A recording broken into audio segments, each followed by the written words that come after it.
Começa agora o Comprar ou Vender, nessa terça-feira, agora sempre às terças-feiras. No dia 2, eu recebo hoje o analista da Upside Investor, Marco Saravalli. Muito obrigada pela sua presença. Obrigado. Hoje o tema central, só para dar um aviso também para o pessoal que está nos assistindo, o programa hoje vai ter que ser um pouquinho mais curto, então a gente vai passar por uma análise bem rápida sobre os papéis, mas o tema hoje está focado no setor de petróleo. O que acontece com as ações do setor de petróleo? A gente viu na semana passada a Lupatec disparando mais de 500% em 9 pregões, as ações da Queiroz Galvão também subindo em um dia mais de 50%, e a própria Petrobras, por ter uma liquidez maior também, mas sendo um destaque do mês de julho, né, na Bolsa. Vamos começar com as ações de menor liquidez, os papéis da Lupatec, uma ação que a empresa mesmo já divulgou ao mercado que tinha desconhecimento do que estava acontecendo. Tem alguma coisa rolando com o Lupatec? Então, assim, acho que é legal para quem está assistindo olhar um pouco para os setoriais, né, do setor de petróleo e gás que a gente fez no final de junho, está lá disponível no site. E Lupatec não foi uma das empresas que a gente comentou. Realmente, assim, a gente tem muito pouca notícia em relação a Lupatec, notícia nova. Me falha a memória. Acho que a última notícia que a empresa comunicou ao mercado foi no final de junho também. Assim, notícia relevante. Sim, a outra notícia que ela comentou foi que ela não sabia. Porque não tem notícia, né? Exatamente. E justamente assim, você tem que ser um especialista muito mais em crédito, em questões jurídicas, no processo de recuperação judicial, do que de equity, né? Então, assim, lembrando, eu acho que a gente pode fazer um paralelo no caso de Oi, né? O Oi, desde que anunciou o processo de recuperação judicial, o papel só sobe, né? Ele bateu aqueles centavos e agora está 2,50, enfim. Subiu muito desde o anúncio da recuperação judicial. E dependendo do modelo que acontecer, realmente ele traz valor para os acionistas, né? Você tem, por exemplo, um endividamento muito grande, você cortar uma parte dessa dívida, isso aí se transforma totalmente em equity, você gera muito valor para o acionista. Então é isso que o mercado está especulando, que seja entre aspas, uma nova Oi, né? Ou seja, vai sair da recuperação judicial e vai trazer valor para os acionistas. Agora, se olhar para os resultados operacionais, pelo menos os últimos recentes, eles não são bons, né, da Lupatec. Diferente de alguns outros casos, né? Então, assim, a empresa acho que tem que trazer duas sinalizações, né? Primeiro, sair definitivamente o que vai acontecer depois da recuperação judicial e recuperação dos resultados. Lembrando que assim, a Lupatec, na verdade, é uma empresa que, entre aspas, tinha tudo para acontecer com os investimentos no pré-sal, né? Mas demoraram, enfim, muita coisa aconteceu no meio tempo e ela acabou tendo esse resultado, esse final um pouco mais triste, né? E é um movimento puramente especulativo, né? A princípio, sim. Assim, a gente pode fazer um paralelo totalmente direto no que aconteceu muito rápido nas ações da Oi.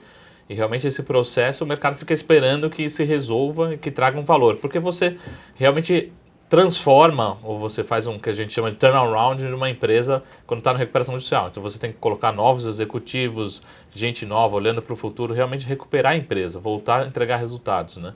E depende de como for, ele pode realmente recuperar a rentabilidade da empresa, já que ela estava sendo precificada a quase valor de falência, ou seja, o equity tendendo a zero, né?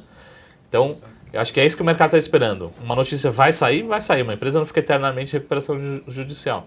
Mas é muito difícil você acompanhar porque não são informações públicas, né? A empresa só a hora que vier a público, e aí o papel tende a precificar muito rápido, né? Então o mercado está esperando, antecipando um pouco disso. É um movimento para se ter um cuidado, né? Com certeza. Não é para se animar porque não. o papel subiu 500%. Não, de forma alguma. É muito difícil porque você, assim, olhar para fundamento não existe. Então, assim, você não consegue falar se isso é caro ou barato hoje para uma empresa dessa. E hoje mesmo a gente vê o papel corrigindo uma parte, né? Caindo cerca de 20%. Então você já vê também o mercado devolvendo todo um pouco dessa euforia, né? Tem que tomar muito cuidado, assim, porque o investimento em ações já é um investimento em risco, né? Uma renda variável, você tem muita incerteza. Agora, colocar em risco e ainda numa empresa em recuperação judicial, você está totalmente sem fundamento para fazer esse investimento, né? Então, realmente, o caráter especulativo desse investimento é muito grande, né? E você acertar é praticamente jogar uma moeda para cima, né? Você pode ter... Foram poucos, eu não conheço ninguém que conseguiu pegar esse movimento de alta, mas também pode ter esse ajuste aí muito rápido, né? Porque realmente o que a empresa falou assim, não tem nada acontecendo de fato, não tem nada para a gente comunicar ao mercado, né? Bom, vamos para o segundo caso do dia hoje, as ações da Queiroz Galvão. Na semana passada subiram 50% na sexta-feira, o assunto o anúncio da State Oil. E foi uma ação que você comentou no especial de setores, a gente depois vai até linkar para o pessoal que está nos assistindo. Foi uma das ações do setor de petróleo comentado por você no Guião de Investir 2016, depois eu vou colocar o link. E você falou também uma oportunidade, um papel pouco comum, né, de estar no radar. O case de Queiroz Galvão, entre aspas, assim, a gente brinca que não é um case para principiantes, né? É um case assim, primeiro que ele já embute o perfil de risco de ser um investimento em commodity, em petróleo. Então você tem que acertar realmente a tendência do ciclo do petróleo, né? E depois, assim, o mercado acho que tem um receio muito grande, porque é uma empresa que ela tem um lado já operacional, gerando caixa, né? Ela tem um campo de gás que já está gerando caixa, enfim.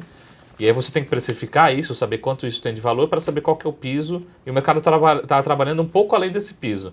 Ou seja, tinha dois motivos da irracionalidade, né? O mercado não precificava nem o que a empresa tem. E outra leitura que você pode fazer também, que a gente fala EV e EBITDA, às vezes a empresa ela não era negociada nem ao valor do que ela tem no caixa. Qual é uma empresa que ela tem muito caixa para fazer os investimentos programados, mas para 2, 3, 5, 10 anos, né? Então, naquele momento que eu falei em junho, a gente tinha uma irracionalidade muito grande, né? Quando ia ser precificado é muito difícil, né? Então, o que a gente falou é legal que o vídeo está gravado, né? E para quem é assinante da Upside também está registrado. Em termos de EBITDA, talvez fosse a empresa, naquele momento, mais barata da Bolsa, sendo negociada a 0,3, 0,4, 0,5 vezes EBITDA. Nenhuma outra empresa negocia nesse múltiplo. A média da Bolsa é 4, 5, 6 vezes, dependendo do setor, dependendo da empresa. E aí depois veio esse anúncio da norueguesa e falou assim, realmente esses campos que eles estão participando, alguns deles junto com a Petrobras, eles têm valor, né? Eles vão ser... Esse resultado vem no longo prazo, mas eles têm um valor. Só que a State Oil falou assim, eu estou falando para o mercado quanto que vale esse campo, né? E aí nas nossas contas ele falou assim, ó, a participação da QGEP nesse campo, né, BMS8, ele vale aproximadamente nas nossas contas entre R$ 4,5 e R$ 5 para ação, né? Ou seja, se você tem um ativo que já está gerando caixa, você tem um valor para ele, que nossas contas são R$ 5. Mais uns R$ 5, ele tem que precificar. E aí ele saiu de uma faixa e precificou realmente o valor que a State Oil falou para o mercado que deveria valer, né? Então realmente Queiroz Galvão é um case bastante difícil, porque é um case de longuíssimo prazo, né? Só para entender. Mas é uma oportunidade? Continua sendo. Assim, não precificou, com certeza não precificou 100% do State Oil e não precificou os outros ativos que a Queiroz Galvão tem, também concessões. Agora, só para entender Carcará, que é um dos campos do bloco que foi vendido, BMS8, ele vai começar a produção em meados de 2020, ou seja, 2022, 2025, né? Então, ou seja, é um case de longuíssimo prazo, né? E depende muito da variável petróleo, que a State Oil falou assim também, outra precificação que dá para você fazer uma leitura de trás para frente, assim, quanto que está se precificando naqueles campos do pré-sal, né, do BMS8. Primeiro, é um óleo de altíssima qualidade, o ativo ele é bom, só que depende da variável petróleo. E a State Oil fala assim, ó, meu petróleo que eu estou trabalhando no longo prazo é $65. Ou seja, longo prazo daqui realmente 10, 15 anos, né? Hoje o petróleo está na casa de 40. Está $40, ou seja, aí até a Queiroz Galvão, hoje, acho que particularmente, está devolvendo um pouco da alta da semana passada, né? Agora, sim, a State Oil tá falando assim, tem um valor, nas nossas contas chegamos a 3,5 bi de dólar o campo inteiro, não a parcela que ela pagou, né? Ela pagou um pouco menos pela parcela da Petrobras. Vale muito, o ativo é bom, o petróleo é de qualidade, só que assim, a geração de caixa vão vir nos próximos 10 anos, né? Só que aí o mercado fala assim, pô, tinha uma irracionalidade muito grande do Queiroz Galvão, realmente ela estava esquecida, ela estava abandonada. Que eu lembro no histórico recente, irracionalidade desse tamanho, eu só lembro na crise de 2008, de algumas empresas sendo negociadas nessa irracionalidade. E aí, de repente, tem uma faísca que fala assim, pô, realmente essa empresa estava abandonada, né? Tava muito descontada. É uma empresa que voltou para o radar. Ela voltou para o radar e eu acho que, assim, os movimentos que a Petro... Quando a Petro anunciou o ano passado que ia se desfazer de alguns blocos, poderia se desfazer, e nossa preocupação era o seguinte, que nesse bloco, a Petro ela é operadora, a Queiroz Galvão ela é minoritária, ela não é operadora, é como se fosse um acionista investidor. Mas foi bom da State Oil vir, porque a State Oil ela vai ser operadora, né? Então elimina essa preocupação e dá um valor para o ativo. Assim, esse ativo vale no mínimo esse valor aqui que já está precificado, né? Uma parcela já precificou. E tem outros ativos também, outras concessões que com certeza não está no preço de Queiroz Galvão. Mas não é um ativo que você fala, pô, vou comprar hoje porque vai subir amanhã, né? Mas é um ativo que em alguns momentos ele vai ficando irracional. E aí a oportunidade de você comprar e esperar alguém precificar. Eu acho que com a Petro anunciando outras vendas de outros campos, esse papel ele tende a ser melhor precificado esse portfólio que ele tem, né? Mas acho que vai depender um pouco da velocidade da Petro, porque interessados tem, né? A State Oil já falou assim, tem interessados, tem outros interessados também, né? Então acho que vai acontecer muito a médio prazo, eu diria, nos próximos 12 meses, nessa velocidade aí de venda dos ativos da Petro e reprecificação aí do setor. E agora, indo para o último case de hoje, Petrobras, no mês passado subiu cerca de 30%, veio uma onda de relatórios elevando recomendação da ação, também na esteira do petróleo, né, que subiu. Sim. E, bom, depois de ter subido esses 30%, ainda é uma opção. Sim. Eu lembro que na análise de julho você estava bem otimista com o papel. Você ainda está? A gente, inclusive, fechou as carteiras e os assinantes da Upside, inclusive quem viu o vídeo lá, a gente recomendou Petro para o mês de julho, né? A gente continua, inclusive essa voltadinha que o papel deu, também está começando a voltar, ele ficar atrativo, né?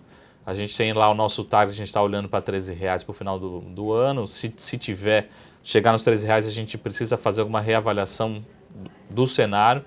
Por exemplo, o petróleo, a gente estava um pouquinho mais otimista lá no final de junho, começo de julho, a gente agora está ficando um pouquinho mais pessimista, mas a gente entende também que existe uma sazonalidade, né?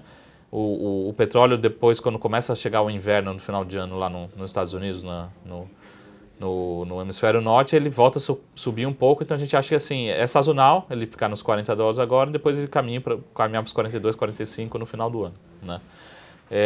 Então acho que está voltando, tem que ficar muito de olho em Petro, porque acho que está voltando a ficar um patamar atrativo, ele bateu lá na faixa dos 12 baixo, e agora nesses 11,5, voltando um pouco para baixo, começa a ficar atrativo, né? Aonde a gente recomendou compra foi lá nos R$9, quando estava lá no final de junho, que estava 9,5, enfim. Ali estava muito atrativo. Mas a gente continua confiante, só... Essa confiança, ela vem respaldada numa expectativa de alta do petróleo ou mais em venda de ativos? Então, assim, eu acho que assim, é uma soma de fatores.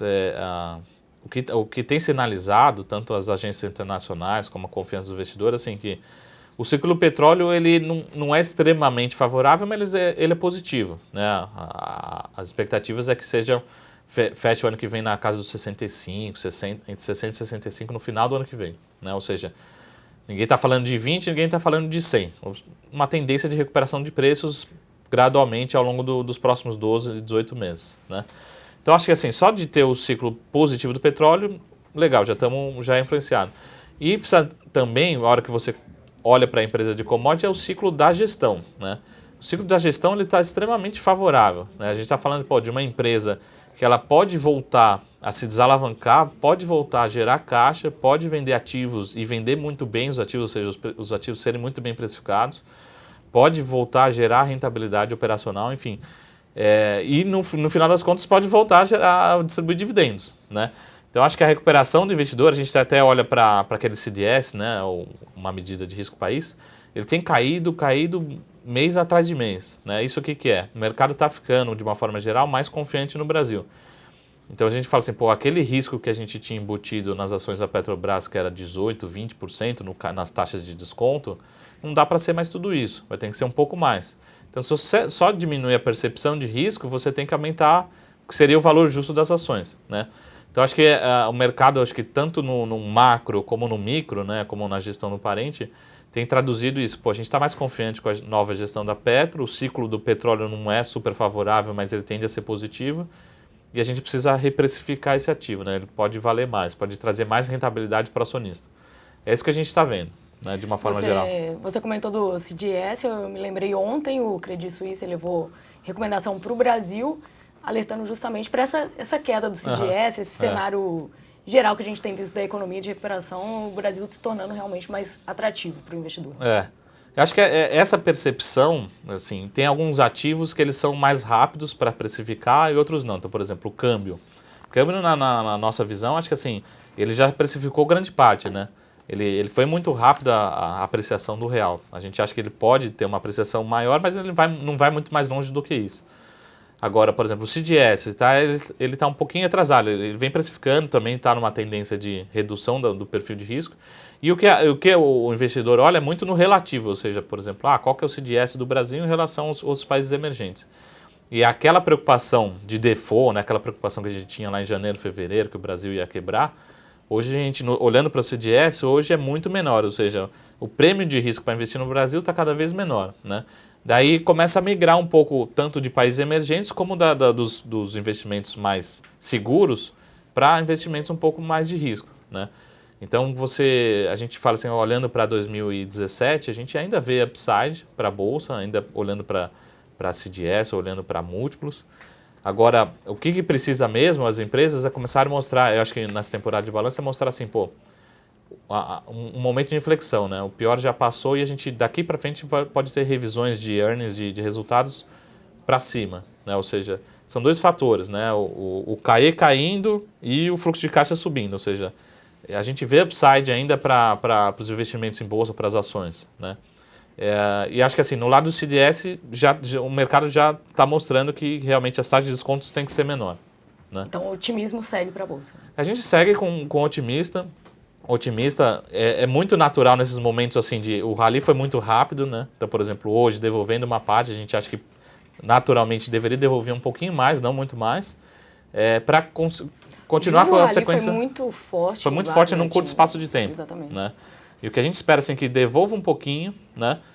Num processo natural, até salutar, para continuar a tendência de alta, né?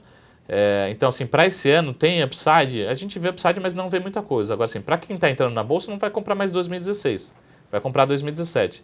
Em 2017 a gente tem uma sinalização ainda de desconto, ou seja, a gente está falando de, em torno, nas nossas contas do upside, entre 18% e 20% de upside para 2017. Se a gente tiver uma revisão de earnings para cima, esse upside pode ser maior, né? É isso que a gente está vendo e o CDS também, a percepção de risco também está colaborando para isso, né? Bom, Saravalho, gostaria de agradecer a sua presença. Muito obrigada. Esse comprar ou vender um pouco mais curto, mas acho que a gente passou por todos os tópicos importantes. E para todo mundo que está assistindo, eu peço para esperar um pouco. Daqui a pouco o Thiago Salomão vai entrar aqui no estúdio para fazer a atualização da carteira Infomoney para o mês de agosto. E lembrando, comprar ou vender agora, terça-feira, sempre. Bom, uma ótima terça-feira a todos e até mais.